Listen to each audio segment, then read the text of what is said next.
ಎಲ್ಲರಿಗೂ ನಮಸ್ಕಾರ. Welcome back to Jnanabodhi YouTube channel. ಇವತ್ತಿನ ಈ ಒಂದು ಸೆಷನಲ್ಲಿ ಹಳೆಯ ಒಂದು GK ಪ್ರಶ್ನೆ ಪತ್ರಿಕೆಯಲ್ಲಿ ಸಾಲ್ವ್ ಮಾಡೋಣ.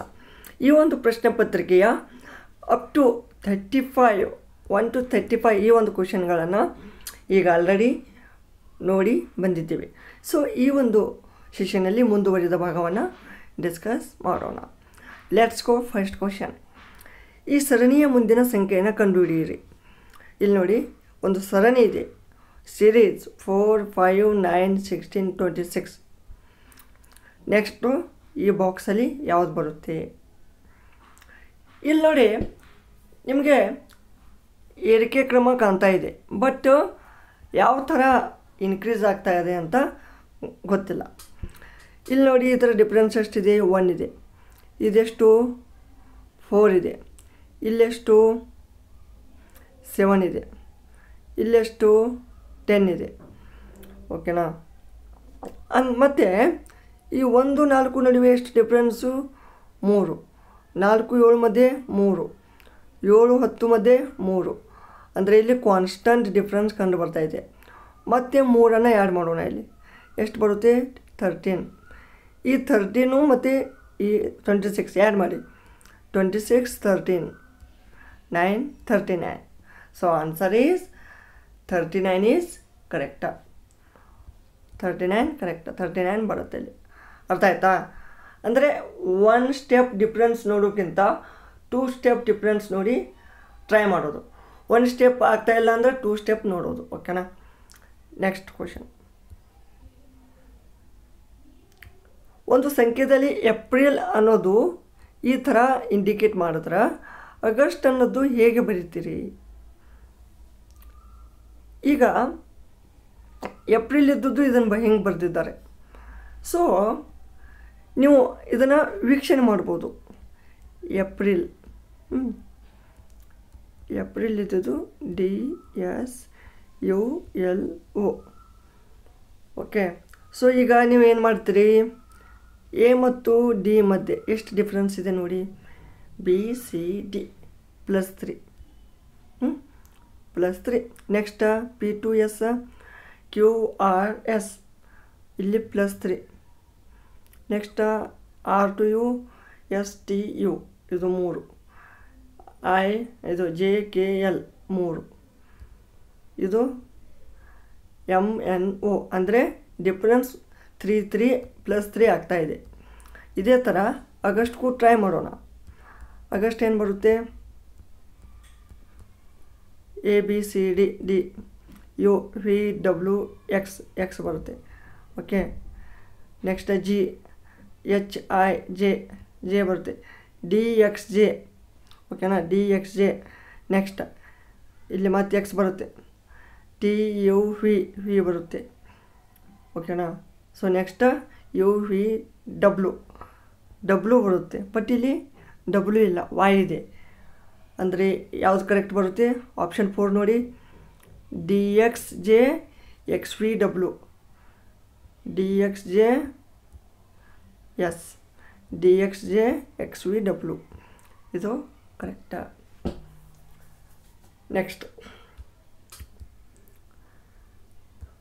40 ಜನರು ಒಂದು ಕೆಲಸವನ್ನು 20 ದಿನಗಳಲ್ಲಿ ಪೂರ್ಣಗೊಳಿಸ್ತಾರೆ. ಒಂದು ಕೆಲಸ ವರ್ಕ್ ಇದು 20 ದಿನಗಳಲ್ಲಿ ಪೂರ್ಣಗೊಳಿಸ್ತಾರೆ. ಹಾಗಾದರೆ 50 ಜನರು ಈ ಕೆಲಸವನ್ನು ಮುಗಿಸಲು ಎಷ್ಟು ದಿನ ಬೇಕು? 50 ಜನರಿಗೆ ಎಷ್ಟು ಬೇಕಪ್ಪ? Into X. ಅಂದರೆ man power into days MD. M1D1 = M2D2. ಈ ಫಾರ್ಮುಲಾ ಯೂಸ್ ಮಾಡಿ ನೀವು ಸಾಲ್ವ್ ಮಾಡಬೇಕು. ಓಕೆನಾ? ಸೊ ಈಗ ನೋಡಿ, ಇದು ಡ್ಯಾಶ್, ಇದು ಡ್ಯಾಶ್. 5 ಎಂಟ್ಲೆ. ಓಕೆ. 5 ಎಂಟ್ಲೆ ಆಯ್ತಂದ್ರೆ ಎಷ್ಟು? 5 ಎಂಟ್ಲೆ 40. 8 × 2 X 16. So 16 is right. ಒಬ್ಬ ಅಂಗಡಿಯಾತ 9,000 ರೂಗಳಿಗೆ ಒಂದು ರೆಫ್ರಿಜರೇಟರನ್ನು ಕೊಂಡು ತೋತಾನೆ. ಓಕೆ. ನೆಕ್ಸ್ಟ್ ಅದರ ಮೇಲೆ 20% ರಿಯಾಯಿತಿ ನೀಡಿದಾಗ ಅಂದರೆ ಡಿಸ್ಕೌಂಟ್ ನೀಡಿದಾಗ ಆತನಿಗೆ 30% ಲಾಭವಾಗುತ್ತದೆ. ಹಾಗಾದರೆ ರೆಫ್ರಿಜರೇಟರ್ನ ಮೇಲೆ ಗುರುತಿಸಿದ ಬೆಲೆ ಎಷ್ಟು? ಈಗ 20% ಡಿಸ್ಕೌಂಟ್ ಕೊಟ್ಟರು ಅವನಿಗೆ 30% ಲಾಭ ಆಗತ್ತೆ. ಅಂದರೆ ಅದರ ಮಾರ್ಕೆಟ್ ಪ್ರೈಸ್ ಎಷ್ಟು ಇರ್ಬೋದು? MRP ಎಷ್ಟು ಇರ್ಬೋದಪ್ಪ ಅದರದ್ದು? ಈಗ ನೋಡಿ, ಇಲ್ಲ ನೋಡಿ, ಸಿಂಪಲ್ ಇದೆ ಕ್ವಶನ್ನು. ಜಸ್ಟ್ ಏನು ಕಾಸ್ಟ್ ಪ್ರೈಸ ತಿಳ್ಕೊಳ್ಳೋ, ಎಷ್ಟು 9000 ಇದೆ. ಓಕೆ, ನೆಕ್ಸ್ಟ್ ಗೇನ್ ಎಷ್ಟಿದೆ? 30%. ಸೊ ಈಗೇನು ಮಾಡ್ತೀರಿ ನೀವು? ಕಾಸ್ಟ್ ಪ್ರೈಸನ್ನು ಹಿಡಿದು ಸೆಲ್ಲಿಂಗ್ ಪ್ರೈಸನ್ನು ಫೈಂಡ್ ಔಟ್ ಮಾಡಬೇಕು ನೀವು. ಓಕೆ, ಸೆಲ್ಲಿಂಗ್ ಪ್ರೈಸ್ದು ಅಂದರೆ ಸೆಲ್ಲಿಂಗ್ ಪ್ರೈಸ್ ಅಂದರೆ ಹಾಗೆ ಈ ಒಂದು ನಾ ಫಾರ್ಮುಲಾ ಹೇಳ್ತೇನೆ ನಿಮಗೆ, ಏಕೆಂದರೆ ಸ್ಪೇಸ್ ಇಲ್ಲಿ ಸಾಲಲ್ಲ. ಕಾಸ್ಟ್ ಪ್ರೈಸ್ ಆಫ್ 100 ಪ್ಲಸ್ ಏನು ಗೇನ್ ಪರ್ಸೆಂಟೇಜ್ ಡಿವೈಡೆಡ್ ಬೈ 100. ಈ ಫಾರ್ಮುಲಾ ಯೂಸ್ ಮಾಡಿದ್ರೆ ಅಂದ್ರೆ ನಿಮಗೆ ಸೆಲ್ಲಿಂಗ್ ಪ್ರೈಸು ಬರುತ್ತೆ, L1 700 ಅಂತ ಬರುತ್ತೆ. ಓಕೆ, ಸೊ ಈ ಸೆಲ್ಲಿಂಗ್ ಪ್ರೈಸ್ ಯೂಸ್ ಮಾಡಿ ಏನು, ಈ ಸೆಲ್ಲಿಂಗ್ ಪ್ರೈಸ್ ಡಿಸ್ಕೌಂಟ್ ಕೊಟ್ಟ ಮೇಲೆ ಇಷ್ಟಾಯಿತು. ಓಕೆ, ಅವನು ಡಿಸ್ಕೌಂಟ್ ಕೊಟ್ಟ ಮೇಲೆ ಇಷ್ಟಾಯಿತು, ಬಟ್ ಡಿಸ್ಕೌಂಟ್ ಕೊಡೋಕ್ಕಿಂತ ಮುಂಚೆ ಎಷ್ಟಿತ್ತು? ಅದಕ್ಕೆ ಮತ್ತೆ ಸೆಲ್ಲಿಂಗ್ ಪ್ರೈಸ್ ಎಷ್ಟು? 11700, ಡಿಸ್ಕೌಂಟ್ 20%. ಸೊ ಅವಾಗೇನು ಮಾಡ್ತೀರಿ? ಮಾರ್ಕೆಟ್ ಪ್ರೈಸ್ ಫೈಂಡ್ ಔಟ್ ಮಾಡ್ತೀರಿ. ಹೇಗೆ? MP = SP × 100/100 minus discount. ಇದನ್ನು ಯೂಸ್ ಮಾಡಿ ನೀವು MPಯನ್ನು ಫೈಂಡ್ ಔಟ್ ಮಾಡ್ಬೋದು. ಆನ್ಸರ 14,625 ಬರುತ್ತೆ. ಸೊ ಇಲ್ಲಿ option number 2 is right. Next, eukaryotic ಕೋಶ ಎಂದರೇನು? ಇಂಗ್ಲೀಷಲ್ಲಿ ಹೇಳಬೇಕಂದ್ರೆ ಯೂಕ್ಯಾರಿಯೋಟಿಕ್ ಸೆಲ್ ಅಥವಾ ಈ ಒಂದು ಕೋಶದಲ್ಲೇ ಅಂದರೆ ಹಾಗೆಂದರೆ ಏನು ಅಂತ ಇಲ್ಲಿ ಕೇಳಿದ್ದಾರೆ. ಸೊ ಈ ಒಂದು ಯೂಕ್ಯಾರಿಯೋಟಿಕ್ದಲ್ಲಿ ನ್ಯೂಕ್ಲಿಯಸ್ ಇರ್ತೈತಿಲ್ಲ ಕೇಳಿದ್ದಾರೆ. ನ್ಯೂಕ್ಲಿಯಸ್ ಇಲ್ಲದಿರುವುದು ಪ್ರಿಮಿಟಿವ್ ನ್ಯೂಕ್ಲಿಯಸ್ ಮತ್ತು ಟ್ರೂ ನ್ಯೂಕ್ಲಿಯಸ್, ಹಾಗೆ ಮತ್ತು ಯಾವುದು ಪ್ರಿಮಿಟಿವ್ ಹಾಗೂ ಟ್ರೂ ನ್ಯೂಕ್ಲಿಯಸ್ ಇರುವ ಆಪ್ಷನ್ ನಂಬರ್ 1, 2, 3, 4 ಎಲ್ಲ ನ್ಯೂಕ್ಲಿಯಸ್ ರಿಲೇಟೆಡ್ ಕೊಟ್ಟಿದ್ದಾರೆ. ಸೊ ಇಲ್ಲಿ ಈ ಯೂಕ್ಯಾರಿಯೋಟಿಕ್ ಪ್ರೋಕ್ಯಾರಿಯೋಟಿಕ್ ಅಂತ ನೀವು ಕೇಳಿರ್ಬೋದು. ಈ ಯೂಕ್ಯಾರಿಯೋಟಿಕ್ ಅಂದರೆ ಏನಂದರೆ ಇದು ಮೆಂಬ್ರೇನ್ ಬೌಂಡ್ ನ್ಯೂಕ್ಲಿಯಸ್ ಇರುತ್ತೆ. ಇಲ್ಲಿ ಅಂದರೆ ಡಬಲ್ ಮೆಂಬ್ರೇನ್ ಇರ್ತದೆ ನ್ಯೂಕ್ಲಿಯರ್ಗೆ, ಈ ಒಂದು ನ್ಯೂಕ್ಲಿಯರ್ ಎನ್ವಲಪ್ಗೆ. ಓಕೆ, ಸೊ ಅಲ್ಲಿ ಸ್ಟ್ರಕ್ಚರ್ ಆಫ್ ದಿ ನ್ಯೂಕ್ಲಿಯಸ್ ಹೇಗಿರುತ್ತೆ? Double membrane. Okay, double membrane ಇರುತ್ತೆ. So it contains the genetic material as well. ಯಾಕೆ ಅಂದರೆ it regulates the metabolic activities of the cell. Okay, here the nucleus is also called brain of the cell ಅಂತ ಕರೀತಾರೆ. So ಇಲ್ಲಿ correct answer ಏನಾಗುತ್ತೆ? True nucleus, ನಿಜವಾದ nucleus. ಈ ಕೆಳಗಿನವುಗಳಲ್ಲಿ ಯಾವುದು ಕೇಂದ್ರಾಡಳಿತ ಪ್ರದೇಶವಲ್ಲ? ಲಕ್ಷದ್ವೀಪ ಇದೆ, ಗೋವಾ ಇಲ್ಲ, ದಾದ್ರಾ ನಗರ್ ಹವೇಲಿ ಇದೆ, ಅಂಡಮಾನ್ ನಿಕೋಬಾರ್ ಇದೆ. ಅಂದರೆ ಇಲ್ಲಿ ಕೇಂದ್ರಾಡಳಿತ ಪ್ರದೇಶ ಇಲ್ಲ, ಇದು ರಾಜ್ಯ. ಮತ್ತು ಇನ್ನೊಂದು ವಿಶೇಷತೆ ಏನಂದರೆ ಗೋವಾ ಇದೊಂದು the smallest state in India. ನಮ್ಮ ಭಾರತ ದೇಶದಲ್ಲಿ ಅತಿ ಚಿಕ್ಕದಾದ ರಾಜ್ಯ ಅಂದರೆ ಅದು ಗೋವಾ. ಅದರ ಏರಿಯಾ ಬಂದುಬಿಟ್ಟು 3702 km². ಇಷ್ಟು ಏರಿಯಾ ಬರುತ್ತೆ. ಓಕೆ, ಅದರದ್ದು ಒಂದು ಸೌತ್ ವೆಸ್ಟ್ ಏರಿಯಾ ಏನಪ್ಪ, ಅದ್ರದ್ದು ಮ್ಯಾಕ್ಸಿಮಮ್ ಒಂದು ಪಶ್ಚಿಮ ದಿಕ್ಕಿಂದೆಲ್ಲ ಕೋಸ್ಟಲ್ ಏರಿಯಾ ಇರುತ್ತೆ. Okay, it is also known as paradise in a pocket. Paradise in a pocket. ಯಾಕೆ? Because it's a beautiful scenery and small size. ಇದಕ್ಕೆ ಪ್ಯಾರಡೈಸ್ ಇನ್ ಅ ಪಾಕೆಟ್ ಅಂತಾರೆ. Pocket. Okay, next. ಈ ಕೆಳಗಿನವುಗಳಲ್ಲಿ ಭಾರತ ಸರ್ಕಾರದ ಯಾವ ಕಾಯ್ದೆಯು ಮೊದಲ ಬಾರಿಗೆ ಕೇಂದ್ರ ಮತ್ತು ರಾಜ್ಯ ಲೋಕಸೇವಾ ಆಯೋಗಗಳ ಸ್ಥಾಪನೆಗೆ ಉಪಬಂಧ ಕಲ್ಪಿಸಿತು? ಅಂದರೆ ಇಲ್ಲಿ ಯಾವ ಒಂದು ಕಾಯ್ದೆಯು ಈ UPSC ಮತ್ತು ಈ ಥರದ ಒಂದು ರಾಜ್ಯ ಲೋಕಸೇವಾ ಆಯೋಗ ಅಂದರೆ KPSC, MPSC, TNPSC, ಈ ಥರ ಒಂದು GPSC, ಈ ಒಂದು ಎಲ್ಲ ಸ್ಟೇಟ್ ಸರ್ವಿಸ್ ಎಕ್ಸಾಮಿನೇಷನ್ದು ಆ ಕಮಿಷನ್ ಮಾಡಲಿಕ್ಕೆ, ಸ್ಥಾಪನೆ ಮಾಡಲಿಕ್ಕೆ ಯಾವ ಉಪಬಂಧ ಕಲ್ಪಿಸ್ತಂದರೆ the government of India act 1935, ಭಾರತ ಸರ್ಕಾರದ ಅಧಿನಿಯಮ 1935, ಈ ಒಂದು ಉಪಬಂಧ ಅದು ಕಲ್ಪಿಸಿತು. ನೆಕ್ಸ್ಟ್, ಇಲ್ಲಿ ಯಾರು ಜ್ಞಾನಪೀಠ ಪ್ರಶಸ್ತಿ ಪುರಸ್ಕೃತರಲ್ಲ? ಕುವೆಂಪು ಇದ್ದಾರೆ, ಶಿವರಾಮ್ ಕಾರಂತ್ ಇದ್ದಾರೆ, UR ಅನಂತಮೂರ್ತಿ ಇದ್ದಾರೆ, ಬಟ್ P. ಲಂಕೇಶ್ ಇಲ್ಲ. ಸೊ ಈ ಕರ್ನಾಟಕದಲ್ಲಿ ಒಟ್ಟು ಜ್ಞಾನಪೀಠ ಪುರಸ್ಕೃತರು ಎಷ್ಟು? 8 ಜನ. 8, ಓಕೆನಾ? 8 ಜನ. ಇದರಲ್ಲಿ ಯಾರ್ಯಾರು? ಒಂದನೇದ್ದು ಕುವೆಂಪು, ಓಕೆ. ಎರಡನೇದು ದ.ರಾ ಬೇಂದ್ರೆ. ಮೂರನೇದು ಶಿವರಾಮ್ ಕಾರಂತರು. ನಾಲ್ಕನೇದು ಮಾಸ್ತಿ ವೆಂಕಟೇಶ್ ಅಯ್ಯಂಗಾರ್, ಮಾಸ್ತಿ ಅಂತ ಬರಿತೀನಿ, ಮಾಸ್ತಿ. ನೆಕ್ಸ್ಟ್ ಗಿರೀಶ್ ಕಾರ್ನಾಡ್ ಇವರು. ಆಮೇಲೆ ವಿಕ್ರ ಗೋಕಾಕ್, ಆಮೇಲೆ UR ಅನಂತಮೂರ್ತಿ. ನೆಕ್ಸ್ಟ್ ಫೈನಲ್ ಆಗಿ ಲಾಸ್ಟ್ ಯಾರಿಗೆ? ಚಂದ್ರಶೇಖರ್ ಕಂಬಾರ್ ಇವರಿಗೆ ಸಿಕ್ತು. ಈ ಕುವೆಂಪು ಅವರಿಗೆ ಶ್ರೀ ರಾಮಾಯಣ ದರ್ಶನಂ ಈ ಒಂದು ಕೃತಿಯಿಂದ 1967 ಮೊದಲು ದೊರೆತಿತ್ತು. ಆಮೇಲೆ ದ.ರಾ ಬೇಂದ್ರೆ ಅವರಿಗೆ 4 ತಂತಿ 1973. ನೆಕ್ಸ್ಟ್ ಶಿವರಾಮ್ ಕಾರಂತರಿಗೆ ಮುಕ್ಕಜ್ಜಿಯ ಕನಸುಗಳು ಈ ಒಂದು ಕೃತಿಗೆ ಸಿಕ್ತು. ಇದು ಎಲ್ಲಿ, ಯಾವಾಗ? 1977. ನೆಕ್ಸ್ಟ್ ಮಾಸ್ತಿ ವೆಂಕಟೇಶ್ ಅಯ್ಯಂಗಾರ್ಗೆ ಒಂದು ಕನ್ನಡ ಸಾಹಿತ್ಯಕ್ಕೆ ಸಿಕ್ತವ್ರಿಗೆ.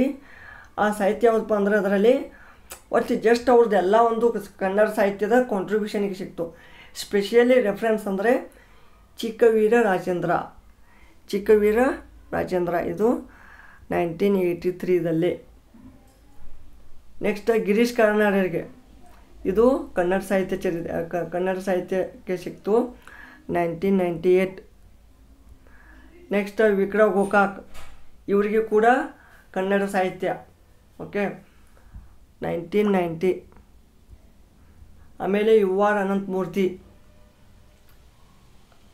ಆ್ಯಕ್ಚುಲಿ ಇವರಿಗೆ UR ಅನಂತಮೂರ್ತಿ ಮೊದಲು, ಇವರು 1994, ಓಕೆ, 94 ಸಿಕ್ತು. ಇವರಿಗೂ ಕೂಡ ಕನ್ನಡ ಸಾಹಿತ್ಯ. ಆಮೇಲೆ ಚಂದ್ರಶೇಖರ್ ಕಂಬಾರ್ 2010, ಓಕೆ. ಮೊದಲು ಕುವೆಂಪು, ಎರಡನೇವರು ಬೇಂದ್ರೆ, ಮೂರನೇದವರು ಕಾರಂತರು, ನಾಲ್ಕನೇದವರು ಮಾಸ್ತಿ ವೆಂಕಟೇಶ್ ಅಯ್ಯಂಗಾರ್, ಆಮೇಲೆ ಐದನೇವರು ವಿಕ್ರ ಗೋಕಾಕ್, ಆರನೇದವರು UR ಅನಂತಮೂರ್ತಿ, ಆಮೇಲೆ 7th ಕಾರ್ನಾಡರು, last Chandrashekhar Kambar. Okay, next question. ಕರ್ನಾಟಕದಲ್ಲಿ ಭೂಸಾ ಕೋಲಾಹಲವನ್ನು ಹುಟ್ಟು ಹಾಕಿದವರು ಯಾರು ಹಾಕಿದಾರಪ್ಪ ಅಂದ್ರೆ ಬಿ ಬಸವಲಿಂಗಪ್ಪ. ಇದು ದಲಿತರ ಒಂದು ಚಳುವಳಿ, ದಲಿತ ಚಳುವಳಿ ಅಂತ ಇದು ಫೇಮಸ್ ಆಗಿತ್ತು. ಅಂದರೆ ದಲಿತರ ಸಲುವಾಗಿ ಒಂದು ಹೋರಾಟ, ದಲಿತ ಚಳುವಳಿ. ನೆಕ್ಸ್ಟ್ 2011ರ ಜನಗಣತಿ ಪ್ರಕಾರ ಭಾರತದಲ್ಲಿ ಲಿಂಗಾನುಪಾತ ಈ ಕೆಳಗಿನವುಗಳಲ್ಲಿ ಯಾವುದು? ಸೆಕ್ಸ್ ರೇಷಿಯೋ ಏನಪ್ಪ ಎಷ್ಟಿದೆ? ಈ ಲಿಂಗಾನುಪಾತ ಒಟ್ಟು 943. ಎಕ್ಸಾಕ್ಟ್ಲಿ ಹೇಳಬೇಕಂದ್ರೆ 943 ಇದೆ. ಬಟ್ ಇಲ್ಲಿ ಆಪ್ಷನಲ್ಲಿ ಕೊಟ್ಟಿರೋದು 940. So 940 is the right. 943 exactly ಇದೆ. ಓಕೆ. ರೂರಲ್ ಏರಿಯಾ 949 ಇದೆ. ಅರ್ಬನ್ ಏರಿಯಾ 929 ಇದೆ. ನೆಕ್ಸ್ಟ್ ಮತ್ತು ಇನ್ನೊಂದು ವಿಷಯ ಅಂದರೆ ಕರ್ನಾಟಕದ ನೆನಪಿಡಿ. ಕರ್ನಾಟಕದ್ದು 973. ಅಂದರೆ ನಮ್ಮ ಭಾರತದ ಎವರೇಜ್ಗಿಂತ ಕರ್ನಾಟಕದ ಹೆಚ್ಚಿದೆ. ಅತಿ ಹೆಚ್ಚು ಯಾವುದಿದೆ? ಅತಿ ಹೆಚ್ಚು ಲಿಂಗಾನುಪಾತ ಇರುವ ರಾಜ್ಯ ಯಾವುದು? ಕಾಮೆಂಟ್ ಮಾಡಿ. ಈ ಕೆಳಗಿನವುಗಳಲ್ಲಿ ಯಾವುದು ತಪ್ಪು ಹೇಳಿಕೆಯಾಗಿದೆ? ಒಂದನೇದೇನು? ಎ ರಕ್ತದ ಗುಂಪು ವ್ಯಕ್ತಿಗಳು ಬಿ ಪ್ರತಿಕಾಯಗಳನ್ನು ಹೊಂದಿರ್ತಾರೆ. ಬಿ ಪ್ರತಿಕಾಯ ಅಂದರೆ ಏನು? ಪ್ರತಿಕಾಯ ಅಂದರೆ ಆ್ಯಂಟಿಬಾಡೀಸ್. ಓಕೆ. ಬಿ ರಕ್ತದ ಗುಂಪು ವ್ಯಕ್ತಿಗಳು ಎ ಪ್ರತಿಕಾಯಗಳನ್ನು ಹೊಂದಿರ್ತಾರೆ. ಇದು ಕರೆಕ್ಟು. ಮತ್ತು ಓ ರಕ್ತದ ಗುಂಪು ವ್ಯಕ್ತಿಗಳು ಎ ಬಿ ಪ್ರತಿಕಾಯಗಳನ್ನು ಹೊಂದಿರುತ್ತಾರೆ. ಸೊ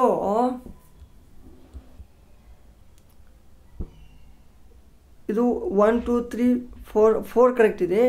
3 ಇದು ರಾಂಗ್ ಇದೆ. ಈ ಎ ಬಿ ರಕ್ತದ ಗುಂಪಿನಲ್ಲಿ ಓನ್ಲಿ ಆ್ಯಂಟಿಜೆನ್ಸ್ ಇರ್ತವೆ. ಓಕೆ, ಆ್ಯಂಟಿಜೆನ್ಸ್ ಇರ್ತವೆ, ಆ್ಯಂಟಿಬಾಡೀಸ್ ಇರಲ್ಲ. ಆ್ಯಂಟಿಬಾಡೀಸ್ ಇರೋಂಗಿಲ್ಲ. ನೆಕ್ಸ್ಟ್ ಎ ಬಿ ಇವರೇನಪ್ಪ ಎಲ್ಲರ ರಕ್ತವನ್ನು ತಗೋಬೋದು. ಇವರು ಯೂನಿವರ್ಸಲ್ ಡೋನರ್, ಇವರು ಯೂನಿವರ್ಸಲ್ ರಿಸಿಪಿಯೆಂಟ್. ನೆಕ್ಸ್ಟ್ ಈ ಕೆಳಕಂಡ ಮಾಲಿನ್ಯದ ಪ್ರಯುಕ್ತ ಮನುಷ್ಯನ ರಕ್ತದಲ್ಲಿ ಆಮ್ಲಜನಕ ಅಂದರೆ ಆಕ್ಸಿಜನ್ ರವಾನಿಸುವ ಸಾಮರ್ಥ್ಯ ಕಡಿಮೆ ಆಗ್ತದ. ಕಡಿಮೆ ಎದಕ್ಕಾಗ್ತದ? Mainly due to the carbon monoxide. ಈ ಕಾರ್ಬನ್ ಮೊನಾಕ್ಸೈಡ್ ನಮ್ಮ ಶರೀರದಲ್ಲಿ ಮಿಕ್ಸ್ ಆಯ್ತಂದ್ರೆ ಅದೇನಪ್ಪ, ಈ ಒಂದು ಆಮ್ಲಜನಕದ ಒಂದು ಸಾಗಾಣಿಕೆ ಕುಂಠಿತಗೊಳ್ತದ. So correct answer option number 2. Next ನರಕೋಶಗಳು ವಿಭಜನೆ ಹೊಂದುವುದಿಲ್ಲ ಏಕೆಂದರೆ ಇವುಗಳಲ್ಲಿ ಏನಿರಂಗಿಲ್ಲಪ್ಪ, ಇದರಲ್ಲಿ ನ್ಯೂಕ್ಲಿಯಸ್ ಇರಲ್ಲ. ಓಕೆ. ನರ್ವ್ ಸೆಲ್ಸ್ ಏನು? They cannot divide because they do not have the nucleus. Next ಭೂಮಿಯ ನೀರಿನಲ್ಲಿ ಶೇಕಡ ಎಷ್ಟು ಶುದ್ಧ ನೀರಿರುತ್ತದೆ? ಈಗ ಭೂಮಿಯ ಮೇಲೆ ಎಷ್ಟೋ ನೀರಿದೆ. ಎಷ್ಟಪ್ಪ? ಟೋಟಲ್ಲು 71% ನೀರಿದೆ. ಓಕೆ. ಸೊ ಇದರಲ್ಲಿ 71% ನೀರಿನಲ್ಲಿ ಕುಡಿಯೋಕ್ಕೆ ಯೋಗ್ಯವಾದದ್ದು ಮಾತ್ರ ಓನ್ಲಿ 3%. ಅದನ್ನು 3% ಇಲ್ಲ, 3%ಗಿಂತ ಕೆಳಗಡೆನೇ ಇದೆ. ಓಕೆ. ಈ 3%ಅಲ್ಲಿ ಓಕೆ, ಈ ಒಂದು 3% ಐತೆ ಅಂದರೆ ಇದ್ರಾಗ 65% ಓನ್ಲಿ ಗ್ಲೇಸಿಯರ್ ಅಂದರೆ ಈ ಹಿಮಾಲಯ, ಈ ಒಂದು ಹಿಮದ ರೂಪದಲ್ಲಿ ಐತೆ. ಓಕೆ, ಹಿಮದ ರೂಪದಲ್ಲಿ. ರಿಮೈನಿಂಗು ಈ 65% ಇರೋದು ಈ ಹಿಮ ರಿವರು, ಈ ಓನ್ಲಿ 65 ಇರೋದು ಗ್ಲೇಸಿಯರಲ್ಲಿ ಅಂದರೆ ಈ ಹಿಮದ ರೂಪದಲ್ಲಿ. ಬಟ್ ಈ river, lake, dams, streams, okay, ಈ ಥರದ ಒಂದು ಫ್ರೆಶ್ ವಾಟರ್ ಇರೋದು 1% ಮಾತ್ರ. ಮತ್ತು ವೈಲ್ ಗ್ರೌಂಡ್ ವಾಟರ್ ಇರೋದು ಎಷ್ಟು 0.3%. ನೋಡಿ ಎಷ್ಟು ಕಮ್ಮಿ ಇದೆ. ಓಕೆ, ಸೊ ಈ ಒಂದು 3% ಬಿಟ್ಟು ಉಳಿಕಿದ 68% ನೀರೆಲ್ಲ ಏನಪ್ಪ ನಮಗೆ ಕುಡಿಯಲಿಕ್ಕೆ ಯೋಗ್ಯವಾದದ್ದಲ್ಲ. ನೆಕ್ಸ್ಟ್, ಭಾರತ ಸರ್ಕಾರದಿಂದ ಶಾಸ್ತ್ರೀಯ ಭಾಷೆಯ ಒಂದು ಸ್ಥಾನಮಾನ ಪಡೆದ ಮೊದಲ ಭಾರತೀಯ ಭಾಷೆ ಯಾವುದು? ಮೊಟ್ಟ ಮೊದಲ ಭಾಷೆ ಯಾವುದಪ್ಪ ಅಂದ್ರೆ ಅದು Tamil. The first language to be accorded with the status is Tamil only. Okay, ಇದನ್ನು 2004 ಇದನ್ನು ಶಾಸ್ತ್ರೀಯ ಭಾಷೆ ಅಂತ ಒಂದು ಸ್ಥಾನಮಾನ ಕೊಟ್ಟರು ಇದಕ್ಕೆ. ಓಕೆ, ಶಾಸ್ತ್ರೀಯ ಸ್ಥಾನಮಾನ ಯಪ್ಪ ನೋಡಿ, ತಮಿಳು ಕೊಟ್ಟಿದ್ದಾರೆ, ಸಂಸ್ಕೃತ ಕೊಟ್ಟಿದ್ದಾರೆ, ಕನ್ನಡ ಕೊಟ್ಟಿದ್ದಾರೆ, ತೆಲುಗು ಕೊಟ್ಟಿದ್ದಾರೆ. ಕನ್ನಡ ಯಾವ ಒಂದು ಇಸ್ವಿಯಲ್ಲಿ ಸಿಕ್ತು? 2008 ಕನ್ನಡ. ಅತಿ ಪುರಾತನ ಭಾಷೆ ಅಂತ ಬಂದರೆ ತಮಿಳು ಬರುತ್ತೆ. Okay, Tamil right. ನೆಕ್ಸ್ಟ್, ಈ ಕೆಳಗಿನವುಗಳಲ್ಲಿ ಹೊಂದಿಸಿ ಬರೆಯಿರಿ. ಇಲ್ಲಿ ಒಂದು ಕಡೆ ದ್ವೀಪಗಳನ್ನು ಕೊಟ್ಟಿದ್ದಾರೆ, ಒಂದು ಕಡೆ ಕಂಟ್ರಿಯನ್ನು ಕೊಟ್ಟಿದ್ದಾರೆ. ಇಲ್ಲಿ ಜಾವಾ ಅನ್ನೋದು ಇಂಡೋನೇಷ್ಯಾಗೆ ಸಂಬಂಧಪಟ್ಟದ್ದು, ಇಂಡೋನೇಷ್ಯಾದಲ್ಲಿ ಬರುವ ಒಂದು ದ್ವೀಪ. ಹೋನ್ಶು ಇದು ಜಪಾನ್ದಲ್ಲಿ ಬರ್ತದೆ. ವಿಕ್ಟೋರಿಯಾ ದ್ವೀಪ ಇದು ಕೆನಡಾದಲ್ಲಿ ಬರ್ತದೆ. ತಾಸ್ಮಾನಿಯಾ ಇದು ಆಸ್ಟ್ರೇಲಿಯಾ ಹೀಗೆ ಬರ್ತದೆ. ಮತ್ತು ಇಲ್ಲಿ ನ್ಯೂಜಿಲ್ಯಾಂಡ್ ಐತಿ. ಈ ಒಂದು ಆಸ್ಟ್ರೇಲಿಯಾ ಮತ್ತು ನ್ಯೂಜಿಲ್ಯಾಂಡ್ ಮಧ್ಯದಲ್ಲಿ ಅಥವಾ ಈ ಒಂದು ಆಸ್ಟ್ರೇಲಿಯಾದ ನೆರೆಹೊರೆಯಾಗಿ ಈ ಒಂದು ದ್ವೀಪ ಬರ್ತದೆ. ಸೊ ಈ ಆಸ್ಟ್ರೇಲಿಯಾ ಅನ್ನೋದು ಈ ತಾಸ್ಮಾನಿಯಾ ಅನ್ನೋದು ಆಸ್ಟ್ರೇಲಿಯಾ ಒಂದು ಈ ಖಂಡದಲ್ಲಿ ಅಥವಾ ಈ ಒಂದು ದೇಶದಲ್ಲಿ ಕಂಡುಬರ್ತದೆ. ಸೊ ಇಲ್ಲಿ ಕರೆಕ್ಟ್ ಆನ್ಸರ್ ಏನಪ್ಪ? Option number 3.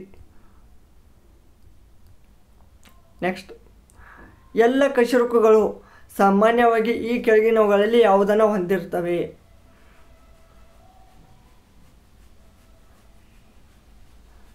ಎಲ್ಲ ಕಶೇರುಕ ಅಂದರೆ ವರ್ಟೆಬ್ರೇಟ್ಸ್. ಎಲ್ಲ ವರ್ಟೆಬ್ರೇಟ್ಸ್ ಸಾಮಾನ್ಯವಾಗಿ ಹೊಂದಿದ್ದು ಆಂತರಿಕ ಅಸ್ಥಿಪಂಜರ ಇರುತ್ತೆ ಮತ್ತು ಬೆನ್ನು ಮೂಳೆಯನ್ನು ಹೊಂದಿರ್ತವೆ. ಕಶೇರುಕ ಅಕಶೇರುಕ ಅನ್ನೋದು ಮೇನ್ ಒಂದು ಪಾಯಿಂಟ್ ಐತಿ. ಕಶೇರುಕ ಅಂದರೆ ಏನು? ಬೆನ್ನು ಮೂಳೆಯನ್ನು ಹೊಂದಿದ ಒಂದು ಪ್ರಾಣಿಗೆ ಕಶೇರುಕ ಪ್ರಾಣಿ ಅಂತ ಕರೀತಾರೆ. ಓಕೆ, ಬೆನ್ನು ಮೂಳೆ ಯಾವುದಕ್ಕಿರಲ್ಲ ಅದು ಅಕಶೇರುಕ ಅಥವಾ invertebrates. Invertebrates. So option 4 is right answer.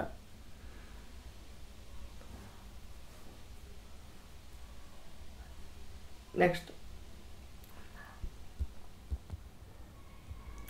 ಆಸ್ತಿಯ ಹಕ್ಕನ್ನು ಸಂವಿಧಾನದಿಂದ ತೆಗೆದುಹಾಕಿದ ತಿದ್ದುಪಡಿ ಯಾವುದು?